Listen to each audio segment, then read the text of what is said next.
So seizing the white space is really about trying to leverage new opportunities, new places that require where the company has to change their business model to succeed. And what I mean by that is they have to develop a new value proposition, a new way of capturing profit. They have to change the operating model, the profit formula, all these things that affect really the structure of business. I think so often we talk about opportunities as, you got to go into an adjacent space where you don't want to go too far past the core, because if we go beyond the core, you're in risky territory where you don't really know what you're doing. But a lot of the opportunities that leverage new technology or that need to transform an industry are lucrative and exciting opportunities, but in order to achieve those opportunities, you may have to change the business model. And I think if we have a framework for how we think about a business model, how you manage a business model, a process for how you build one, then we can seize opportunities, what I call white space opportunities, that are beyond an adjacency or something that's close to what you normally do, and we can have more predictable discipline in doing that.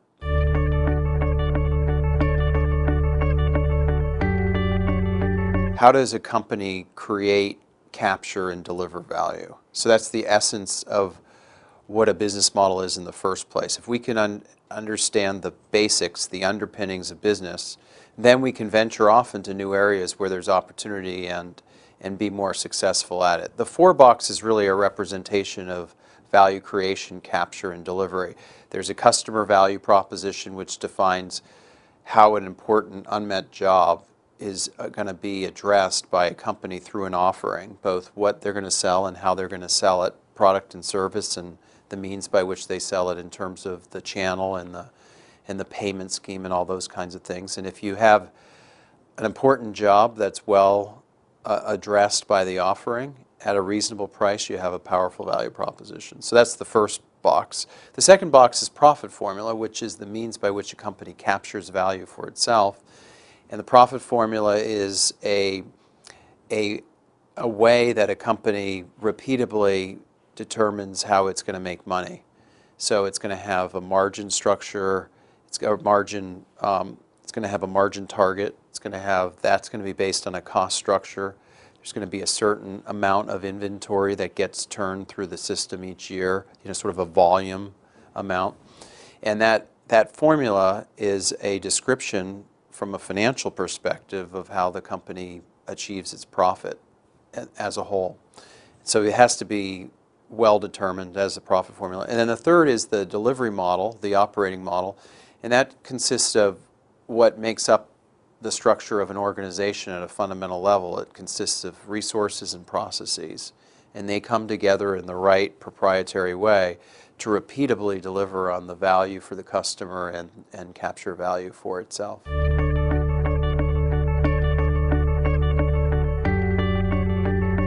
I think they stumble in 3 areas. One, I think exactly right, is around the profitability side, that especially when it comes to cost structure, overhead, fixed costs, all those things are considered fixed. And companies look at new opportunities in the context of their existing cost structure, especially on the overhead side. So that's usually the hardest for companies to get their arms around, that they would change.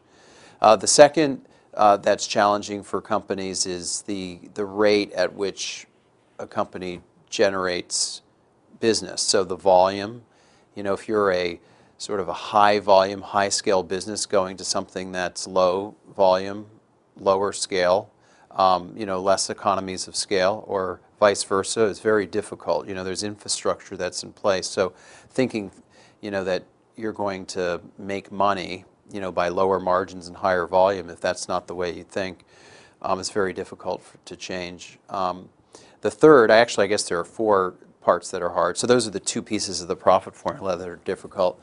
On the operating model, it's difficult to change a lot of those pieces together because they're systemic in nature. I mean, it's one thing to say, we're going to bring in a new resource, or we're going to refine a manufacturing process, but when we have to organize those activities, that center around why we have resources and processes in the first place, and do things in a whole different way to deliver on a new customer value proposition, It's very hard for companies to systemically change that for obvious reasons because they have legacy, that's been laid out in a certain way of doing business for a very long time. Those processes get honed and refined. It's difficult to change them. And then the final piece are what overlays a business model. And it's the rules, norms, and metrics that guide the the procedures, the rules that are in place so that people will adhere to a certain way of doing business that protects the underlying business model.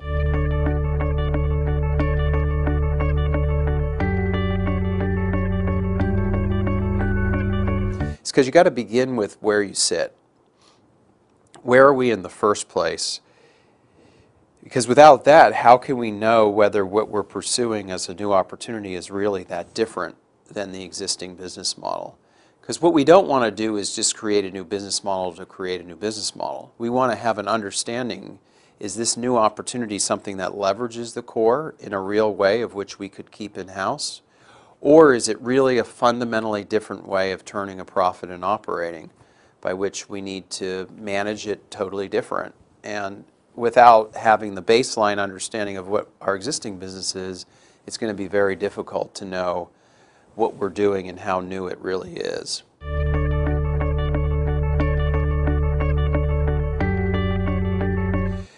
Disruptive innovation, disruptive thinking is a strategic way of thinking. It's really about how you view an opportunity having the best potential for success in the marketplace as it relates to creating new growth. So it's really an external view. But when we find a company that gets disrupted by the disruptive opportunity, the reason for their being disrupted is that their business model is being disrupted by the attacker, by the new entrant. That the new entrant comes in with a different business model that is disruptive to the existing incumbent's business model. For example, personal computers come into the market, into the consumer market that was just forming, as a toy. And they're $4,000 machines, and they're making money on as low as 20% gross margins.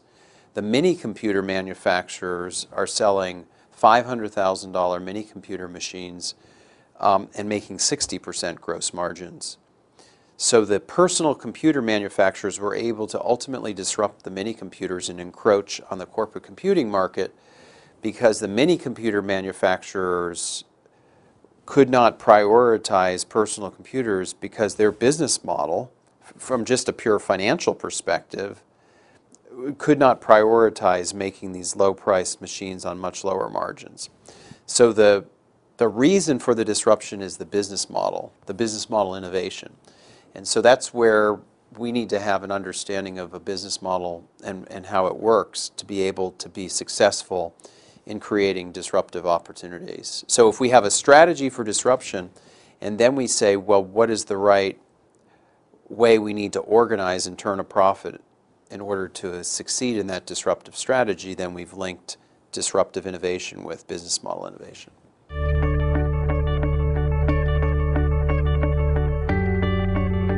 New growth going into the white space is risky by definition. Now, the way we mitigate the risk is by starting small and being in a foothold market where you can test and learn in a transaction-based way. The problem is, by mitigating the risk that way, you all of a sudden make the effort seem very tiny and inconsequential. And so therefore, it's not interesting to the overall core business and its objectives to, get growth. And so therefore, you end up with this inherent conflict. And back to expectation setting, there is the inappropriate expectations that are often set on new growth businesses to be delivering much sooner than's realistic if you want to manage this risk profile and allow the entrepreneur within the existing company to do the right thing. And the right thing is really to be disciplined on learning and to develop the business and to be constantly saying, this isn't a free ride. The objective here is to create substantial growth because after all you're in a corporation, but it isn't going to probably get realized for 5, 6, 7 years down the road. And we're going to always be testing to make sure we're moving in the right trajectory so that we're going to get that significant growth down the road.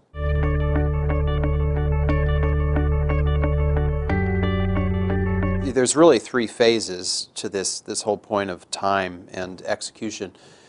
You know, the first phase is incubation, and incubation is really about testing and learning, trying to convert assumptions to knowledge. And that phase can take as much as 3 years in and of itself, 3, 4 years max, I would say. You know, hopefully by 4 years you've incubated this enough to have really learned what you need to learn. It could take as little as a year and as long as 3 years, I would say. Is there any profitability in there? Oh, sure. There's lots of profitability, but it's small because you're in a foothold market. So it's not going to be interesting to the corporation. But the profitability is important because by being profitable as soon as possible, you've proved you've got a viable business model. You have the potential. You know, you're not masking anything by having invested so much that you don't know whether you're profitable or not. You keep the discipline of managing resources effectively and investment as small as possible so that you can net say, we're turning a profit even if it's small. So that's what incubation is about, is primarily learning, but there are some financials around profitability and managing that. Then acceleration happens once you've understood enough of what you've set out to do in terms of assumptions turning to knowledge that you now can effectively scale the business. So that's your implementation phase. That's implementing to accelerate and to grow. And that can take also, you know, 3 or 4 years, depending on, you know, how you manage the move from a foothold to another foothold to, you know, just how does market expansion happen. It could happen very rapidly because you really just needed that initial experiment to understand, and then the large corporation can use its access power and its brand and, you know, its assets in general to be able to scale in the right way. So is that the stage where it's most critical to draw from the core? Sure. Yeah, absolutely. I think there can be some drawing from the core in incubation, but absolutely in scaling. The mechanism for scaling is the fact that you have an established infrastructure or at least existing resources you can draw off of. That wouldn't be the same kind of scaling that you would have if you were a startup that was if you were purely on your own. And then the last phase is transition, which says, you know, for the long haul, what does this business look like? Does it get put in play as part of an existing division? Is it sort of separated out even from a division? It's likely to be its own business unit. But even then, you know, you could be integrating in the right way to make sure that it's going to have the right kind of structure to last for the long haul.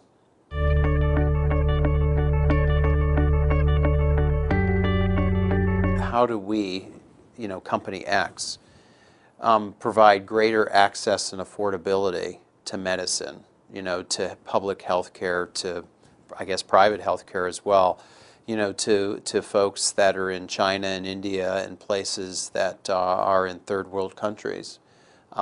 What could a business model innovation do to help provide greater access and affordability? So I think that's really exciting because it's just such an important good that can be achieved. And I mean, I think generally speaking, the ability, I think, for the United States to enable the world to improve its standard of living and its quality of life could be a great mechanism for us to address our own ills. Reverse innovation, Yes. That's my new favorite buzzword. Yeah, I think that, yeah, I think that's probably what it means, you know, is one aspect of reverse innovation is you do it in the country and then you bring that innovation back, you know, to the United States. And so there's one benefit.